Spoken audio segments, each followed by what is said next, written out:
নমস্কার বন্ধুরা, আমার চ্যানেলে তোমাদের সবাইকে স্বাগত জানাই। আজকে দেখো, দেখেই বুঝতে পারছো কিসের ডিশ এনেছি। সেটা হলো পনির। আর পনিরগুলো আমার গলা কিন্তু বসা, গলা ভেঙে গেছে কাস্তে কাস্তে। এরকম লম্বা লম্বা পনির আর ক্যাপসিকাম দিয়ে কি কি করতে চলেছি। আচ্ছা, একটা দারুণ রেসিপি এনেছি, দুর্দান্ত রেসিপি। তো চলো শুরু করা যাক। প্রথমে আগুনটা জ্বেলে নিই, কড়াইটা বসিয়ে দিয়েছি। এবার আমি এটা সাদা তেলে করব, তো তেল দিয়ে দিচ্ছি পনিরটা ভেজে নেবো বলে।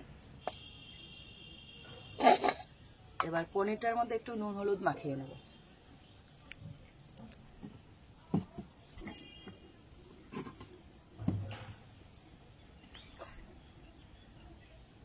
খুব সামান্য, বেশি লাগবে না, অল্প নুন হলুদ এভাবে ভালো করে এর গায়ে যেন পুরোপুরি লেগে যায়। একটু এরকম মাসাজ করে করে মাখাতে হবে।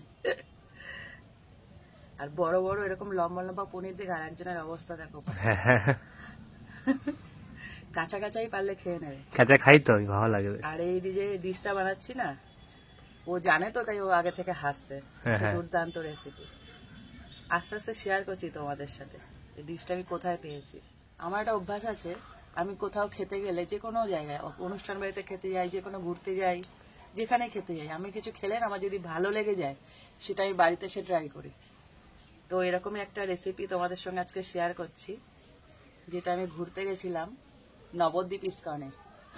আমার এত ভালো লেগেছিল এই রেসিপিটা খেয়ে। দুপুরবেলা দিয়েছিল লাঞ্চে। হ্যাঁ, আমরা দুপুরে খেতে বসেছিলাম সেদিন। এই ডিশটা আমাদের ভাগ্যে জুটেছিল। তো এখানে বাড়িতে এসে আমি একই রকম ভাবে আমি ট্রাই করেছিলাম। তেলটা গরম হয়ে গেছে, আমি দিয়ে দিচ্ছি পনিরটা। পুরো অ্যাকুরেট খেতে হয়েছে। আমার ছেলে বলে, মা কি দারুণ একটা ডিশ, সত্যি না গেলে এটা পেতাম না। তোমরা যে যে গেছো, সে মানে ওরা তো অল্টারনেট করে করে করে। এবার কখনো কখনো এইটা হয়তো তেলেও পেতে পারো, এক এক সময় ঘুরিয়ে ঘুরিয়ে ওরা খেতে দেয়। হ্যাঁ, তো যে যে এই ডিশটা খেয়েছে সে বুঝতে পারবে আমি কোন ডিশটার কথা বলছি। ক্যাপসিকাম পনিরে আমি অনেক রকম খেয়েছি, কিন্তু এত অপূর্ব স্বাদ না, মুখে লেগে আছে। তাই ভাবলাম তোমাদের সঙ্গে আজকে শেয়ার করি, তোমরা একটু বাড়িতে বানিয়ে খাও। পনিরগুলো পুরোপুরি ভাজা হয়ে গেছে। এবার আমি হালকা হাতে তুলে নেব, মানে পনিরগুলো ভেঙে না যায়। দেখো, বেশি লাল হবে না, আবার একদম কাঁচা কাঁচা থাকবে না, এরকম ভাবে ভেজে তুলে নিতে হবে। পনির ভাজাও খেতে আমার হেভি লাগে। পনির ভাজা চুরি করে করে খায়, ভেজে তুলতে পারি না অমনি। ওমা দাও ওমা দাও। ফোড়নের জন্য দিয়ে দিচ্ছি তেজপাতা, গোটা মশলা মানে গরম মশলা। এখানে আছে ছোট এলাচ, কি হলো হাঁটছে, আর হলো দারচিনি। গরম হয়ে গেছে, এবার আলুটা দিয়ে দেবো, সাথে ক্যাপসিকামটাও দিয়ে দেবো। আলুগুলো দেখো লম্বা লম্বা, ঠিক পনির যেমন ওরকম লম্বা লম্বা করে আলু ক্যাপসিকাম দুটোই নিয়ে নিতে হবে। ভালো করে ভেজে নেব। যতক্ষণে আলু আর ক্যাপসিকামটা ভাজা হচ্ছে, ততক্ষণ একটা মশলা রেডি করতে হবে। এখানে আছে পোস্ত আর চার মগজ, আমি একসাথে নিয়ে নিয়েছি। আর নিয়েছি সাদা তিল, খেতে যা হবে না। আর এখানে আছে গোটা জিরে, আর নিয়ে নিচ্ছি আদা আর কাঁচা লঙ্কা। সব একসাথে বেটে নেব, খুব ভালো করে বেটে নিতে হবে। বাটা মশলা, উফ, আবার শুরু হয়ে যাচ্ছে বাটা মশলা।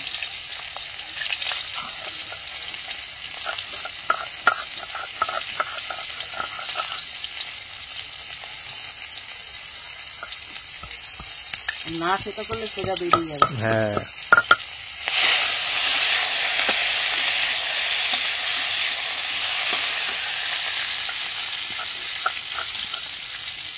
দেখো বাটা হয়ে গেছে, হাঁপিয়ে গেছে। হ্যাঁ, আসলে উঁচু নিচু জায়গা তো। এই রান্নাটা না বাটা মশলা ছাড়া টেস্ট হবে না। সব কটা আমি একসাথে বেটে নিয়েছি। আর ওদিকে দেখো আমার ক্যাপসিকাম আর আলুটা পুরোপুরি ভাজা হয়ে গেছে। এবার আমি মশলাটা দিয়ে দেবো, এরকম করে ভেজে নেবে, খুব বেশি একদম লালচে না আর সাদাতে যেন না হয়। তো এর মধ্যে আমি তুলে নিই। দেখেছিস কয়টুকানি দিয়েছি, কতটা হয়ে গেছে, বাটলে বেড়ে যায়। এবার আমি দিয়ে দিচ্ছি। এবার একে একে আমি সব মশলাগুলো দিতে থাকবো। এখানে যে জলটা ছিল ওটাও দিয়ে দেবো, কষাতে কাজে লাগবে। এবার আমি মশলাগুলো দিয়ে দেবো। দিয়ে দিচ্ছি এখানে টমেটো নিয়েছি একটা বড় মাপে কুচি করে, সেটা দিয়ে দিলাম। দিয়ে দিচ্ছি লবণ, লবণটা আন্দাজ মতো দেবে। একটু ঝোল ঝোল হবে, একদম মানে খুব যে মাখা মাখা তা না, একটু গা মাখা মাখা ঝোল হবে, সেই বুঝে লবণটা দিতে হবে। দিয়ে দিচ্ছি হলুদ গুঁড়ো। ওখানে যেহেতু জিরে দিয়েছি আর জিরের গুঁড়ো দেওয়ার দরকার নেই, ডবল ডবল হয়ে যাবে। হ্যাঁ। আর এই তরকারিটা না, মানে যে রেসিপিটা খুব বেশি ঝাল হবে না, খুব বেশি একদম ফ্যাকাশে হবে না, মিডিয়াম ঝাল, ঝাল মিষ্টি মিষ্টি। হ্যাঁ, ওখানে যেহেতু কাঁচা লঙ্কা আছে সেই বুঝে আমি লঙ্কাটা দেবো, খুব বেশি না, এই মাথা কেটে 1 চামচ মতো দিয়ে দিলাম। আর এখনই দিয়ে দিচ্ছি কিশমিশ, এটা মিষ্টি মিষ্টি হবে বলেছিলাম। এবার কষাতে থাকি। দেখো ক্যাপসিকাম সবুজ, টমেটো লাল, এদিকে হলুদ, সব মিলেমিশে একাকার। হ্যাঁ, অপূর্ব অপূর্ব। মানে অনেকে আছে নিরামিষ খেতে পছন্দ করে না, এটা খেলে আঙুল চেটে খাবে। হ্যাঁ, গ্যারান্টি দিয়ে বলছি, এটা ভাত বা পরোটা রুটি যেমন কিছু দিয়ে খাও, দারুণ, সে আঙুল চেটে খাবে। না, ডিশটাই এমন। এটা খুব ভালো করে কষিয়ে দিতে হবে যতক্ষণ না তেল ছাড়ছে। দেখো কি সুন্দর তেল ছেড়ে দিয়েছে, খুব সুন্দর গন্ধ ছেড়ে দিয়েছে। আর গন্ধটা তো, হ্যাঁ, গন্ধটা তো ছাড়বেই, কেননা এর মধ্যে যা যা উপকরণ করেছে গন্ধ ছাড়ার মতন। পোস্ত আছে, চারমগজ আছে, সাদা তিল আছে, দারুণ। দেখো তেল ছেড়ে দিয়েছে। এবার আমি এর মধ্যে জল দিয়ে দেবো। এমনভাবে জলটা দিতে হবে না, মানে কি বলতো, একদম ঝোল হবে না, আবার একদম মাখা মাখাও হবে না, সেভাবে জলটা দিতে হবে, মিডিয়াম। হ্যাঁ, কেননা আলুটাও সেদ্ধ হবে আর পনিরটা দেওয়াটা একদম বেশ একটা গামা গামা থকথকে ভাব, মানে হ্যাঁ, ওরকম একটা ব্যাপার আসবে। প্রথমে 1 গাদা জল দিয়ে দেবে না, দেবে আর খেয়াল করবে কতটা জল লাগবে, আর একটু জল লাগবে, ব্যাস। এই সময় দিয়ে দেবো, এই সময় দিয়ে দেবো ধনে পাতাটা, এটারই দরকার ছিল নাকি? হ্যাঁ, এই রেসিপিটা না অন্য সময় যখন বানাই না ধনে পাতা পাওয়া যায় না, সারা বছর তো ধনে পাতা, শীতকালে হলে এটা উপরি পাও না, ধনে পাতাটা পাওয়া যায়। তো মানে সবকিছু সেম পড়ে ধনে পাতাটা বাদ দিয়ে। হ্যাঁ, সব দেওয়া হয়, ধনে পাতাটা দেওয়া হয় না। আর দিয়ে দিচ্ছি গরম মশলা।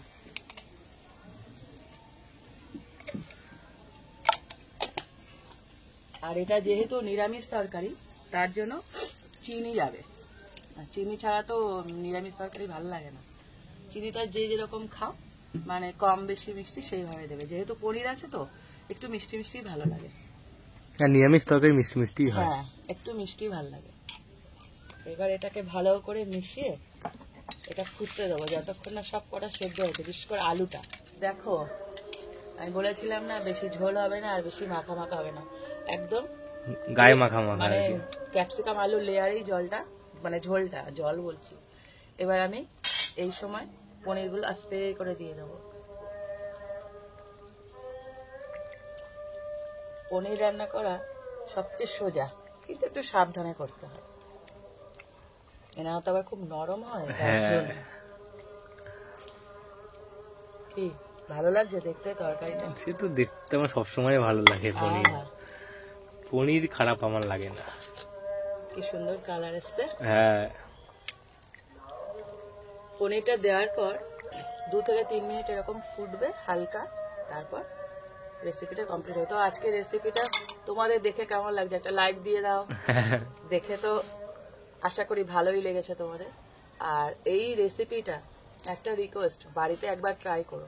যারা খেয়েছো তাদের কথা বলছে না, কিন্তু যারা খাওনি এই রেসিপিটা একবার ট্রাই করো, খেয়ে আমাকে ধন্যবাদ না জানিয়ে পারবে না। অপূর্ব অপূর্ব, আমি নিজে বলছি। তো এইরকম আরো রেসিপি পেতে আমার চ্যানেলটা সাবস্ক্রাইব করে দিও। আর আমার গলা বসে গেছে, তার জন্য ক্ষমা চাইছি, কারণ আমার ভীষণ ঠান্ডা লাগে একটুতে, তাই জন্য গলাটা বসে গেছে। অন্য কেউ কথা বলছে মনে হচ্ছে। দেখো পনিরটা দিয়ে ফুটিয়ে নিলাম 2 থেকে 3 মিনিট, তৈরি হয়ে গেল রেসিপিটা। এবার আমি তুলে নিচ্ছি। কি সুন্দর গন্ধ ছেড়েছে। পনিরটা এরকম যখন এই কড়াই থেকে তো ট্রান্সফার করা হয়, কড়াই থেকে তো আমরা খাই না, তো সবাই যখন তুলবে না হালকা হাতে তুলবে। পনির খুব নাজুক হয়, ওকে আস্তে আস্তে তুলবে। আমি কি জ্ঞান দিই না? তোমরা সবাই সব জানো গো, আমি আর কি মারি।